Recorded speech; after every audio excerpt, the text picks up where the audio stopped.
I'm 42. I've lived in Eugene, Oregon most of my life. This story still makes me feel like I'm losing my mind. I married her 11 years ago.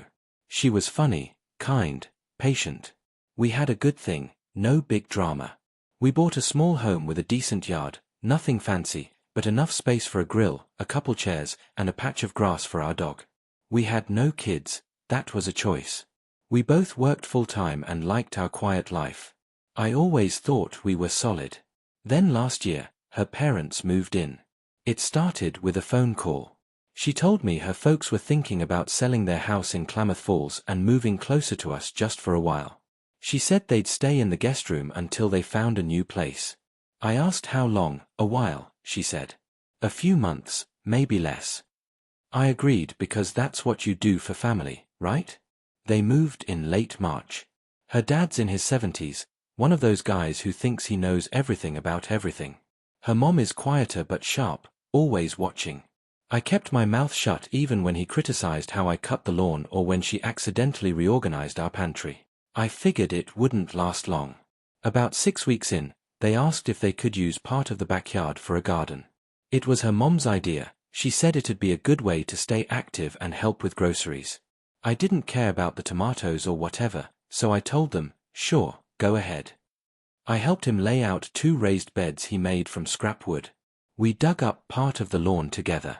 At that point, it still felt like a family project. By midsummer, the garden doubled in size.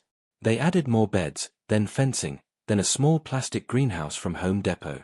I thought, okay, they're enjoying themselves. Fine, let them have it. But then they started acting weird about it. She started snapping at the dog if he got too close to the plants. He started correcting me on how to water. One day I grabbed a hose and sprayed the tomatoes, and he said, "We don't do it that way." It was around then I noticed my wife started taking their side in every disagreement. I told her the dog should be able to roam in his own yard. She said, "Just let them have their space, it's not a big deal." But it was a big deal, because the space wasn't theirs.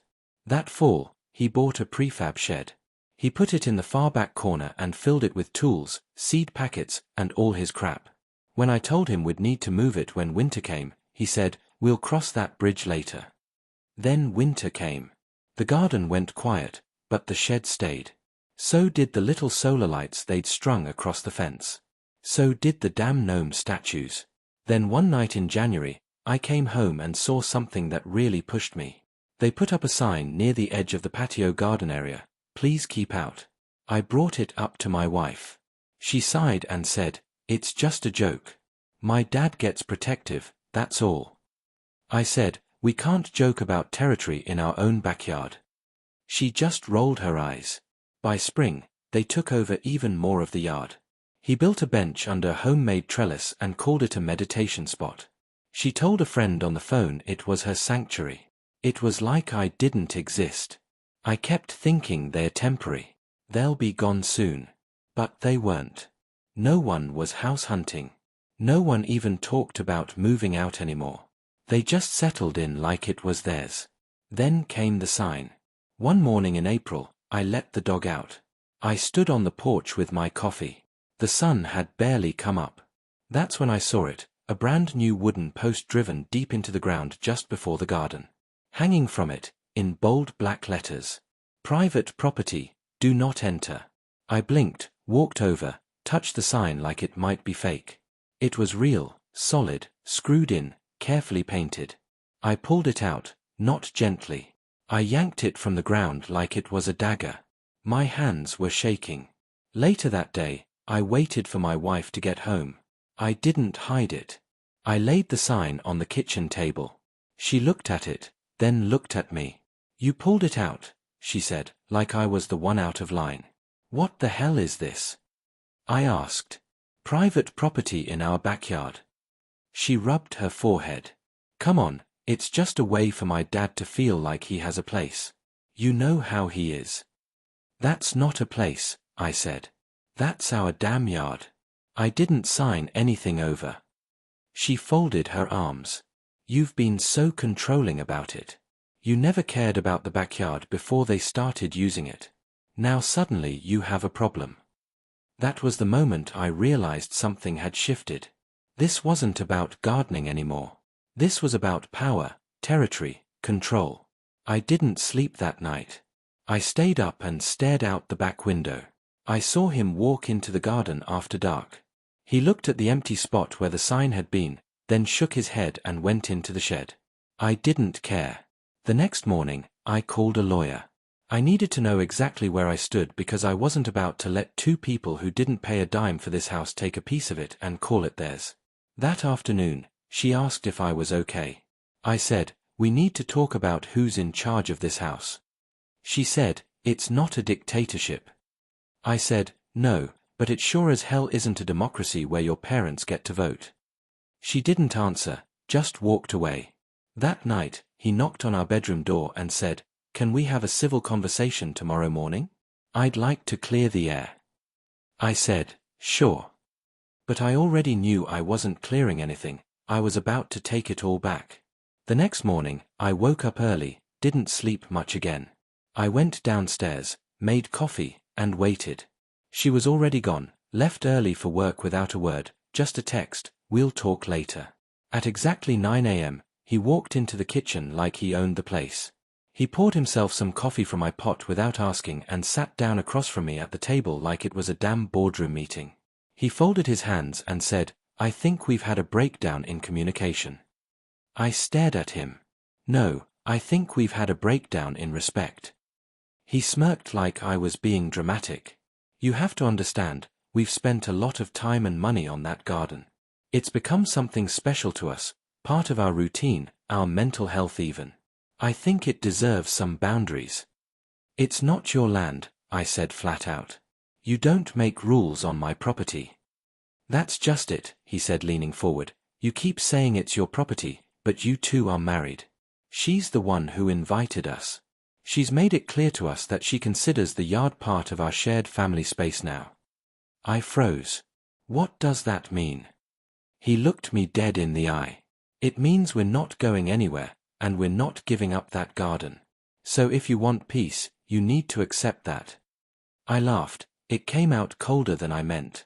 "Let me get this straight. You move in for a few months, take over my backyard, put up a private property sign, and now you're telling me I should accept it." He smiled. "Exactly. That was it."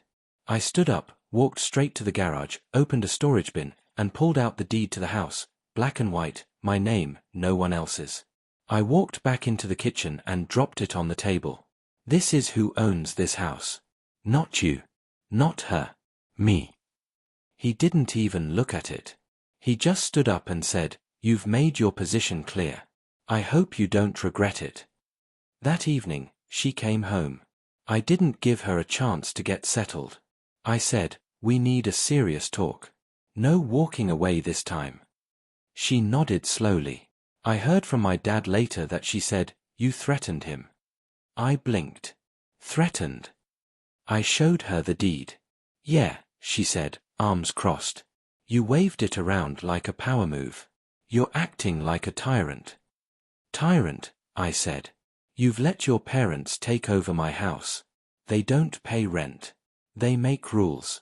They've turned the backyard into some weird gated community. And you back them up every time." She sighed. "You're twisting it." "No," I said. "I'm seeing it clearly for the first time." Then came the twist I didn't expect. She sat down and said, "They already gave me money, a lot of it, last fall. They cashed out after selling their house. I put it toward the mortgage." I just stared at her. "What are you talking about?" She looked away. "They paid down $60,000. I didn't tell you because I knew you'd react like this."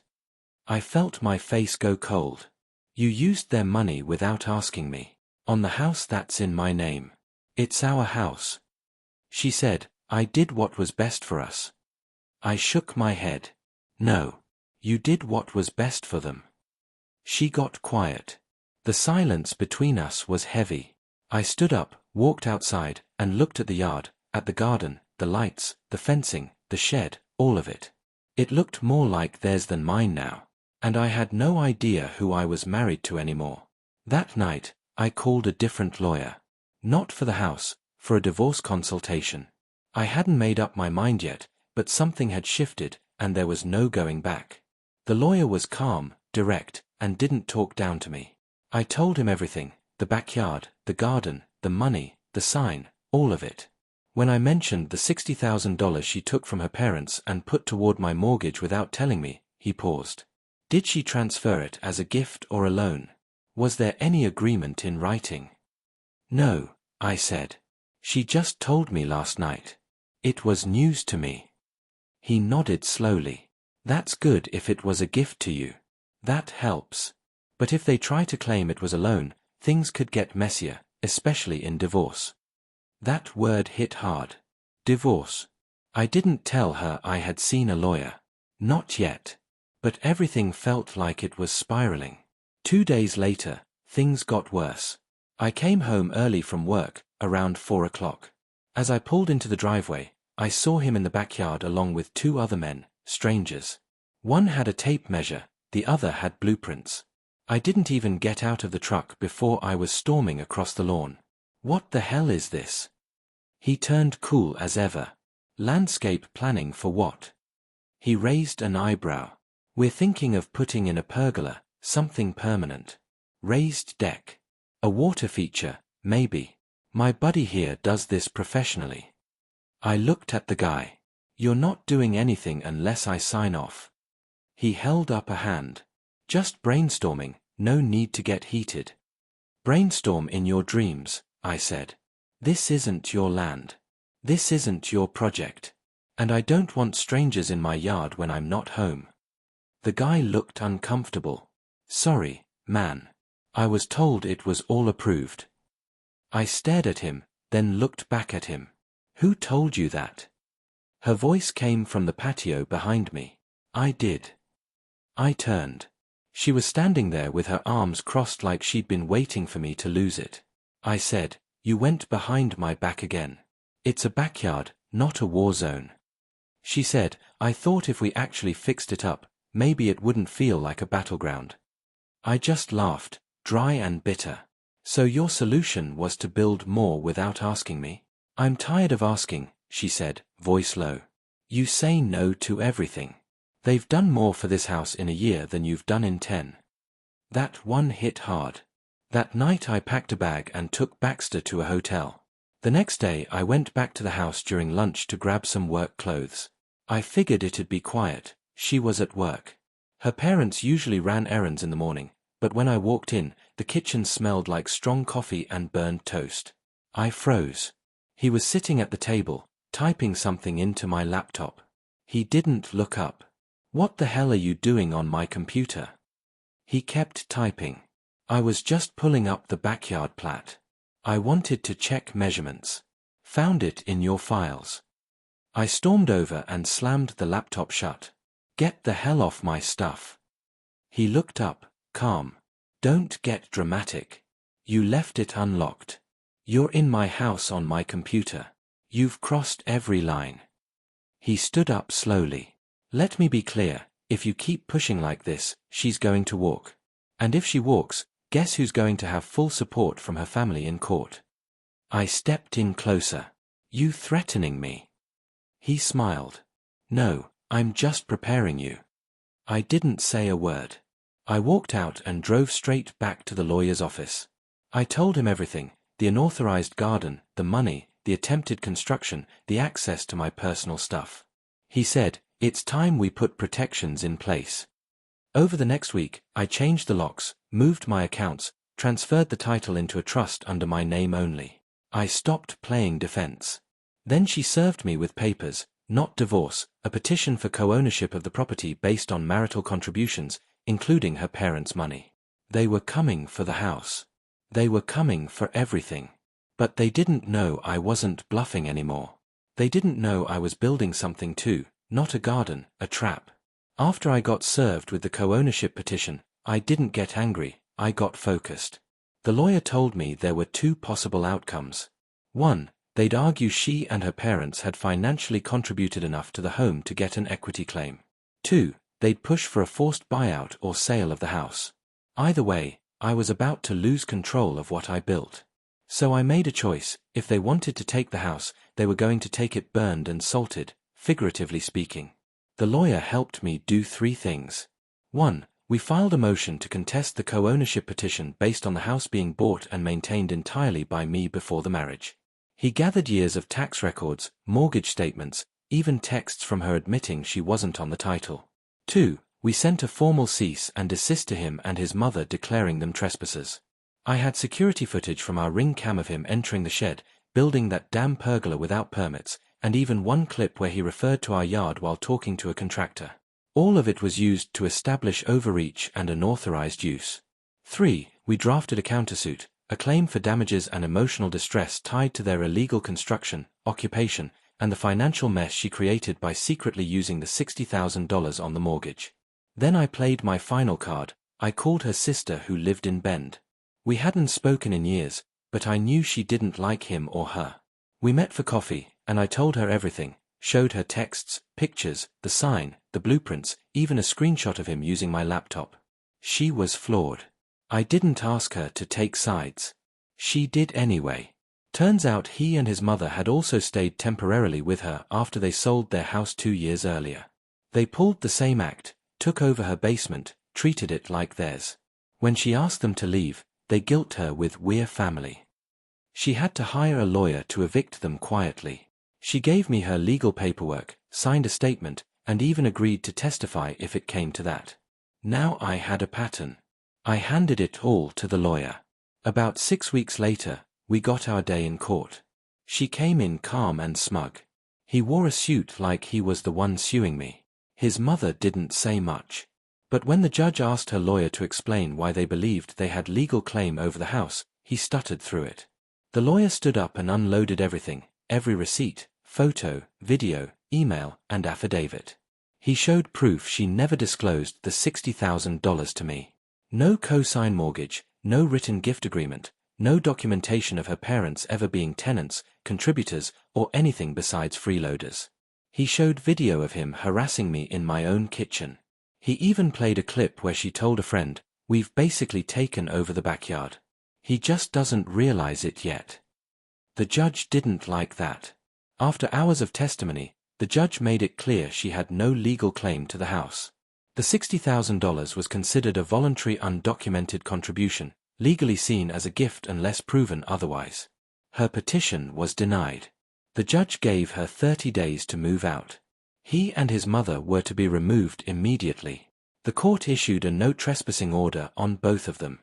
If they stepped foot on my property again, I could have them arrested. I came home that night, stood in the garden, and just stared. The shed, the pergola frame, the signs, all of it had to go. I hired a demolition crew the next morning and tore it down. All out, raised beds gone, shed sledgehammered, gnomes trashed, the sign, I burned it in a fire pit with his name written across it. The kicker. I sold the wooden fencing materials online, made $2,300 off it, and donated it all to a local animal shelter in his name, tax receipt and all.